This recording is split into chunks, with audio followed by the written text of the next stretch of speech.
चंपकपुर नामक गांव में टोनी चिरैया का पति विक्की चिरा समोसे बेचने का काम किया करता था। जब भी बारिश की मौसम आया करती थी तो वो बहुत ही ज़्यादा खुश हो जाया करता था, क्योंकि बारिश के मौसम में उसके समोसे बहुत बिका करते थे। और एक दिन विक्की चिरा अपने पत्नी टोनी चिरैया से कहता है, अरे अरे भाग्यवान, सुनती हो क्या? और तभी टोनी चिरैया अपने पति विक्की चिरा से कहती है, अरे हाँ जी, बोलिए ना, क्या बात है? अरे भाग्यवान, जब भी ये बारिश का दिन आता है ना, तब तो मेरी मन ही खुश हो जाती है, क्योंकि इस बारिश के मौसम में हमारे समोसे बहुत ही ज़्यादा बिकते हैं। तभी टोनी चिरैया कहती है, अरे हाँ, तो ये तो बहुत अच्छी बात है ना। वैसे भी हमारे घर में इतने पैसे नहीं हैं, और जब भी बारिश का मौसम आता है तो हमारे बहुत ही ज़्यादा समोसे बिकते हैं। चलो अब जल्दी से काम पे भी लग जाओ, ग्राहक बहुत ज़्यादा आ रहे हैं। और तभी विक्की चिरा कहता है, अरे हाँ हाँ, तुम सही कह रही हो। ऐसे ही टोनी चिरैया और विक्की चिरा का जिंदगी कट रही थी। और तभी कुछ ही दिनों बाद बारिश की मौसम बंद हो जाती है और विक्की चिरा कहता है, अरे अरे, ये क्या, बारिश तो फिर से बंद हो गई। चलो कोई ना, जैसा मौसम की इच्छा, चलो अब हम अपना काम करते हैं। धीरे धीरे समय बदलता है। विक्की चिरा और टोनी चिरैया की एक बेटी होती है, टिन्नी चिरैया, जो कि पढ़ने लिखने में बहुत तेज होती है और अपने पढ़ाई में हमेशा ध्यान लगाए रहती है। ये सब देखकर टोनी चिरैया अपने टिन्नी चिड़िया से कहती है, अरे बेटा, मन लगा के पढ़ाई करना, तुम्हें अपने कक्षा में अव्वल आना है। दूसरी ही तरफ विक्की चिरा बहुत मेहनत किया करता था। रोज सुबह रोज की तरह उठकर जाकर समोसे बेचा करता था। कुछ दिनों बाद बारिश वापस आती है और विक्की चिरा फिर से खुश हो जाता है, लेकिन वो बारिश कुछ अपने साथ दुखी चीज़ों को लेकर आती है और कुछ ही दिनों बाद बारिश बहुत ज़्यादा तेज होने लगती है। ये सब देखकर विक्की चिरा कहता है, अरे अरे, बारिश हो वो तो ठीक है, लेकिन इतनी तेज बारिश कि सारी पानी दुकान में ही घुस जा रही है। अच्छा लगता है कि मुझे और भी ज़्यादा अच्छे से दुकान को बनाना होगा। कुछ ही समय बाद विक्की चिरा दुकान को लकड़ियों से घेर देता है, लेकिन फिर भी तूफान बहुत तेज आती है और पूरी की पूरी दुकान को उखाड़ फेंकती है। और ये सब देखकर टोनी चिरैया अपने पति विक्की चिरा से कहती है, अरे जी, अब ये क्या हो गया? लगता है हमारी किस्मत में पैसे लिखे ही नहीं है। अब ये क्या, पूरी की पूरी दुकान ही उड़ गई। अब आप ही बताओ, हम लोग क्या करें? और तभी विक्की चिरा कहता है, अरे अरे भाग्यवान, चिंता मत करो, जैसे कर्म वैसे फल। लेकिन हम लोग करें तो करें क्या? आखिर मुझे भी समझ में नहीं आ रहा। सबसे पहले हमें अपने जान को बचाना होगा, जल्दी से जल्दी घर चलो। और ये सब देखकर टोनी चिरैया कहती है, अरे हाँ, जल्दी निकलो यहाँ से। और तभी वो लोग उड़ते हुए चले जाते हैं घर पर। जैसे ही वो लोग घर पे जाते हैं, उनकी छोटी बेटी टिन्नी पूछती है, अरे माँ, क्या हो गया? आखिर आप लोग इतना जल्दी क्यों आ गए काम से, और बाहर इतनी तेज तूफान क्यों चल रही है? और ये सब देखकर टोनी चिरैया कहती है, अरे बेटा, कुछ नहीं कुछ नहीं। और ऐसे हिचकिचाते हुए वो कुछ भी नहीं बताती है अपनी बेटी से। कुछ ही समय बीतता है, तूफान थमता है और विक्की चिरा जब जाता है अपने दुकान के पास तो देखता है कि वहाँ पर कोई भी दुकान नहीं है। वो देखकर रोने लगता है और कहता है, अरे अरे भाग्यवान, हमारी तो दुकान ही नहीं रही। और ये सब देखकर टोनी चिरैया भी रोने लगती है और कहती है, अरे जी, अब ये क्या हो गया? मुझे तो समझ में ही नहीं आ रहा। एक काम करते हैं, चलते हैं अपने गांव, अब वहीं पे जाकर कुछ काम करेंगे। और ये सब देखकर विक्की चिरा कहता है, अरे हाँ, तुम सही कह रही हो, चलो अब हम लोग अपने गांव चलते हैं। और ये सब देखकर टोनी चिरैया सोचती है, अरे अब ये क्या हो गया? अच्छा खासा अपनी बेटी का स्कूल में एडमिशन कराई थी, अब वो भी नहीं पढ़ पाएगी वहाँ पर।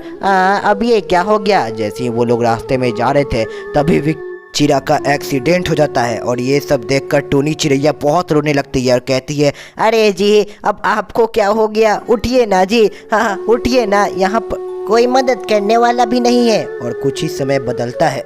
टोनी चिरैया अपने बच्चे को लेकर गांव चली जाती है और वहां पे जाकर अपने बच्ची को बहुत संघर्ष कर लोगों के घर काम कर अपने बच्ची को पालती है। उसकी बेटी कुछ ही दिनों में हल्की सी बड़ी हो जाती है और वो भी अपने माँ के साथ कुछ उसकी मदद करने लगती है। लेकिन टोनी चिरैया अपनी बेटी को अपने जैसा काम नहीं करने देना चाहती थी, तो वो लोगों के घर में खुद अकेले ही काम किया करती थी और अपनी बेटी को पढ़ाया करती थी। कुछ ही दिनों बाद टोनी चिरैया कुछ ज़मीन खरीदकर अपनी खुद की खेती शुरू कर लेती है और बहुत मेहनत कर अपनी बेटी को पढ़ाती है। और तभी स्टोरी की एंडिंग हो जाती है। अगर वीडियो पसंद आया हो तो वीडियो को लाइक करें और चैनल को सब्सक्राइब करना बिल्कुल ना भूलें, क्योंकि हम ऐसे ही रियल और इंटरेस्टिंग वीडियोस रोज़ लाते रहते हैं। हुआपुर नामक गांव के जंगल में टोनी चिड़ैया रहा करती थी और वो जलेबी बनाने का काम किया करती थी। रोज़ सुबह उठकर मेहनत कर कर जलेबी बनाकर बाजार में जाकर बेचा करती थी। वहीं दूसरी तरफ टोनी चिड़ैया का पति विक्की चिड़ा भी बहुत ही ज़्यादा मेहनती था, लेकिन उसकी कुछ दिनों से तबीयत बहुत ख़राब चल रही थी। वहीं घर में टोनी चिड़ैया की एक बेटी थी टिन्नी चिड़ैया, जो कि पढ़ने में बहुत तेज़ थी। दिन भर पढ़ाई कर कर वो कुछ अपना बड़ा करना चाहती थी। वहीं दूसरी तरफ टोनी चिड़ैया बहुत मेहनत किया करती थी और घर में आकर जलेबी बनाया करती थी और कभी कभी सोचा करती थी, हे भगवान, अब मैं क्या ही करूं? लगता है तो हमारी किस्मत ही फूटी हुई है।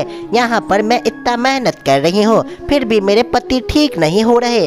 आखिर इन्हें हो क्या गया है? हाँ, टोनी चिड़ैया जब भी बाहर जाकर जलेबी बेचा करती थी तो लोग उसका बहुत मजाक उड़ाया करते थे, क्योंकि वो लोग पहली बार किसी औरत को जलेबी बेचते हुए देख रहे थे और कहा करते थे, हाँ हाँ देखो ना, घर में पति है और फिर भी ये यहाँ पर आकर काम कर रही है। हाँ हाँ, आखिर कौन उसकी मजबूरी समझे। और वहीं दूसरी तरफ टोनी चिड़ैया सोचा करती थी, अरे ये लोग कैसे लोग हैं? मेरा तो बस मजाक ही उड़ाते हैं और मेरी तो जलेबी भी नहीं बिक रही। मुझे कुछ ऐसा काम करना होगा जिससे कि मैं खुद ही कमाऊं और कोई देखे भी ना। ऐसा तो कोई काम ही नहीं है। और ये सब सोचकर वो जलेबी बेचा करती थी और मार्केट में चिल्लाया करती थी, अरे आओ जलेबी ले जाओ, जलेबी आओ, 10 के 2 पीस, जल्दी आओ जलेबी ले जाओ। और ऐसे कहा करती थी और रात को वापस घर चली जाती थी। जब वो घर चली जाती थी तो विक्की चिड़ा उसे पूछा करता था, अरे अरे भाग्यवान, आज कुछ बिकी या फिर नहीं बिकी जलेबियाँ? और तभी वो कहा करती थी,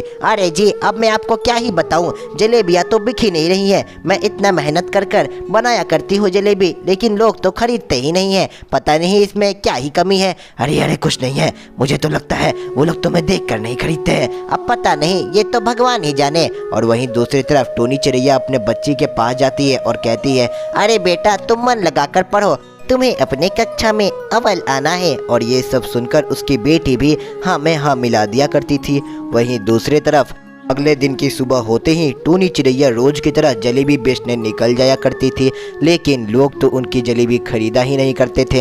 ये सब देखकर टोनी चिड़ैया बहुत उदास हो जाया करती थी और वापस घर आ जाया करती थी। कुछ ही दिनों बाद टोनी चिड़ैया के पति की तबीयत बहुत ख़राब हो जाती है और विक्की चिड़ा अपने पत्नी से कहता है, अरे अरे भाग्यवान, मुझे लगता है कि अब मैं ज़्यादा दिन जी नहीं पा सकूँगा। अब लगता है तुम्हें अपनी बेटी की जिम्मेदारी खुद उठानी होगी। अब मुझे कुछ समझ नहीं आ रहा। और तभी टोनी चिड़ैया अपने पति से कहती है, अरे जी, आप चिंता मत करो, मैंने तो आपको लेप लगा दिया है, आप ठीक हो जाओगे। आप इसकी चिंता मत करो, आप बिल्कुल ठीक हो जाओगे। लेकिन विक्की चिड़ा मन ही मन में जानता था कि अब वो ज़्यादा दिन नहीं जी सकता और अपनी बच्ची को अपने पास बुलाता है और कहता है, अरे बच्ची, मन लगाकर पढ़ाई करना और अपने ज़िंदगी में कुछ अच्छा करना। और तभी उसकी बच्ची कहती है, अरे पापा, आप ऐसा क्यों कह रहे हो? आप ऐसा मत बोलो, मुझे अच्छा नहीं लग रहा। और ये सब सुनकर विक्की चिड़ा बहुत उदास हो जाता है। जैसे ही अगले दिन की सुबह होती है, टोनी चिड़ैया देखती है कि उसका पति तो आँख खोल ही नहीं रहा है और उसके पास जाकर रोने लगती है और कहती है, अरे जी, अब आप चले जाओगे तो हमारा क्या होगा? आपको उठना होगा। अरे जी, उठिए ना। और तभी विक्की चिड़ा मर चुका था। और तभी ये सब देखकर टोनी चिड़ैया बहुत सदमे में चले जाती है। कुछ दिन बीतता है, टोनी चिड़ैया फिर से एक बार उठती है और अपनी बच्ची को पालने के लिए वो कुछ नया सोचती है और सोचती है कि अब वो खेती करेगी। वो दिन रात मेहनत करती है और अपने गांव में जाकर खेती शुरू कर देती है। और जैसे ही वो अपनी खेती शुरू करती है, फसल बहुत अच्छा होता है और जिसके चलते उसकी आमदनी और भी अच्छी होती है। वो बहुत ही ज़्यादा मेहनत करती है और अपनी बेटी को बहुत आगे बढ़ाती है और अपनी बेटी से कहती है, अरे बेटी, अब तो हमारा समय भी बदल गया, तुम चिंता मत करो, तुम्हारी माँ है ना, मैं ये सब संभाल लूँगी, तुम बस पढ़ाई पे ध्यान दो। और ये सब कहकर वो आराम से जाकर गांव में काम किया करती थी। कुछ ही दिनों बाद वो जिस खेत में काम कर रही थी वहाँ पर चील चिड़ा आता है और कहता है, अरे अरे, तुम ये क्या कर रही हो? तुम्हारे लायक ये सब काम नहीं है। और तभी टोनी चिड़ैया उससे कहती है, अरे तुम्हें क्या है, मैं कुछ भी करूँ, अपने काम से काम रखो। और उसे फटकारते हुए वहाँ से भगा देती है।